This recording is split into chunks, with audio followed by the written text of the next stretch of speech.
Hello everyone, welcome to my YouTube channel ख्वाबों के पंख। आज इस वीडियो में हम बात करने जा रहे हैं कि अक्षय तृतीया 2023 में कब है और शुभ मुहूर्त क्या है और पूजा विधि कैसे हमें पूजा करना चाहिए। तो चलिए इस वीडियो को हम शुरू करते हैं, लेकिन शुरू करने के पहले आप सभी से एक रिक्वेस्ट है कि यदि आपने अभी तक मेरे चैनल को सब्सक्राइब नहीं किया है तो please like share and subscribe my channel. साथ में बेल आइकन को भी प्रेस कर लीजिए ताकि आने वाले वीडियोस का नोटिफिकेशन आपको मिलता रहे। अक्षय तृतीया हर साल वैशाख मास के शुक्ल पक्ष की तृतीया को मनाई जाती है। इस वर्ष अक्षय तृतीया 22 अप्रैल 2023 को है, शनिवार को मनाई जा रही है। अक्षय तृतीया का पर्व शुभ कार्यों और इसी दिन सोना खरीदने के लिए बहुत ही शुभ माना जाता है। इस दिन खरीदारी के साथ साथ दान पुण्य के काम करने का भी बहुत महत्व माना जाता है। दिवाली की तरह अक्षय तृतीया पर भी माँ लक्ष्मी की पूजा की जाती है। ज्योतिष शास्त्र के अनुसार इस साल की अक्षय तृतीया बेहद खास है क्योंकि इस दिन 6 शुभ योग बन रहे हैं। इस शुभ योग में कुछ कार्य करने से माँ लक्ष्मी की कृपा प्राप्त होगी। जाने 2023 में बनने वाले योग के बारे में। साथ ही जानते हैं कि अक्षय तृतीया के शुभ मुहूर्त और पूजा विधि के बारे में। पंचांग के अनुसार इस वर्ष वैशाख मास के शुक्ल पक्ष की तृतीया तिथि का प्रारंभ 22 अप्रैल को सुबह 7:49 से हो रहा है। यह तिथि 23 अप्रैल को सुबह 7:47 तक रहेगी। अक्षय तृतीया 2023 के दिन बन रहे हैं 6 योग।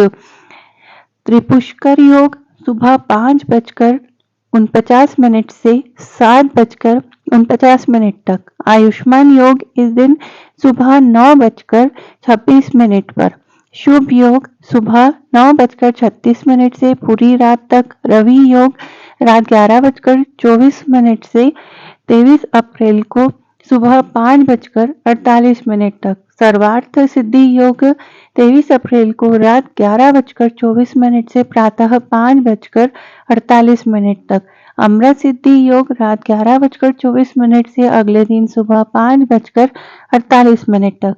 अक्षय तृतीया पर क्या क्या काम हमें करना चाहिए। अक्षय तृतीया के दिन माता लक्ष्मी के साथ भगवान विष्णु की भी पूजा करनी चाहिए। देवी लक्ष्मी के साथ विष्णु की पूजा करने से अक्षय पुण्य की प्राप्ति होती है। अक्षय तृतीया का दिन विवाह आदि के लिए भी बेहद खास माना जाता है। इस दिन बिना शुभ मुहूर्त देखे अपनी सुविधा के अनुसार किसी भी समय विवाह किया जा सकता है।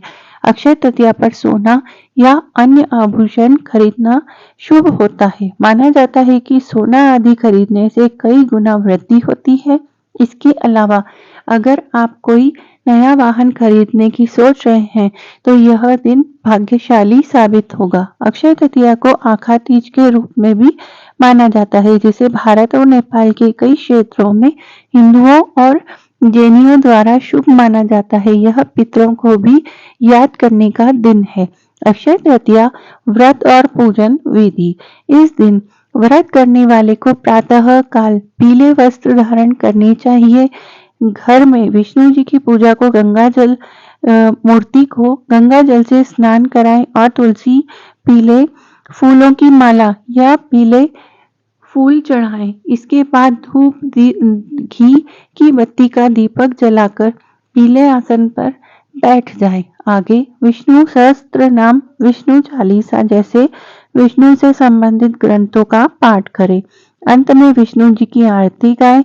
इसके साथ ही अगर जातक दान दक्षिणा या जरूरतमंद लोगों को भोजन करा सकता है तो उसे उत्तम फल की प्राप्ति होती है। अक्षय तृतीया के शुभ मुहूर्त। अक्षय तृतीया उस दिन मनाई जाती है जब वैशाख के शुक्ल पक्ष की तृतीया तिथि पूर्वाह्न काल में होती है। यदि तृतीया लगातार 2 दिन पूर्वाह्न काल को छू रही होती है तो दूसरे दिन को अक्षय तृतीया माना जाता है। हालांकि कुछ लोगों का मानना है कि इसे केवल एक ही स्थिति में दूसरे दिन मनाया जाता है, यानी कि उस दिन के 3 से अधिक मुहूर्त तक तृतीया तिथि का प्रभाव होना चाहिए। यदि अक्षय तृतीया सोमवार या बुधवार को रोहिणी नक्षत्र के साथ हो तो इसकी शुभता अत्यधिक बढ़ जाती है। अक्षय तृतीया का महत्व। कि यह क्यों महत्वपूर्ण है। ऐसी मान्यता है कि अक्षय तृतीया पर जो कुछ भी शुभ कार्य किया जाता है वह कम और अविनाशी होता है और समय के साथ फलता फूलता है। इसलिए इस दिन एक नया उद्यम शुरू करने या मूल्यवान वस्तु की खरीदी करने के लिए शुभ माना जाता है। व्यवसायों के विस्तार और विकास के लिए नए निवेश करना भी आम बात है। ऐसा माना जाता है कि सोना खरीदना धन और समृद्धि का प्रतीक है जो समय के साथ बढ़ता है। इस सदियों पुरानी परंपरा का एक व्यवहारिक दृष्टिकोण यह है कि सोने में निवेश करना हमेशा लाभदायक होता है और पुनः विक्रय पर लाभ होता है। अक्षय तृतीया का धार्मिक महत्व यह है कि यह भगवान विष्णु के 10 दशावतारों में से एक भगवान परशुराम का जन्मदिन है। सतयुग के बाद यह त्रेता युग का प्रारंभ दिवस है। यह वह दिन है जब सुदामा ने भगवान कृष्ण को अवल चढ़ाया था, जिन्होंने बदले में उन्हें भरपूर धन और खुशी का आशीर्वाद दिया था।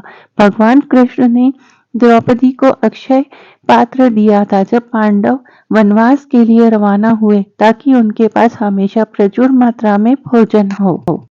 वेद व्यास ने महाकाव्य महाभारत लिखना शुरू किया था। इसी दिन पवित्र गंगा पृथ्वी पर अवतरित हुई थी। इसी दिन पूरी जगन्नाथ में वार्षिक रथ यात्रा इसी दिन से शुरू होती है। यदि यह जानकारी आपको अच्छी लगी हो तो please like share and subscribe my channel. साथ में बेल आइकन को भी प्रेस कर लीजिए ताकि आने वाले वीडियोस का नोटिफिकेशन आपको मिलता रहे। धन्यवाद।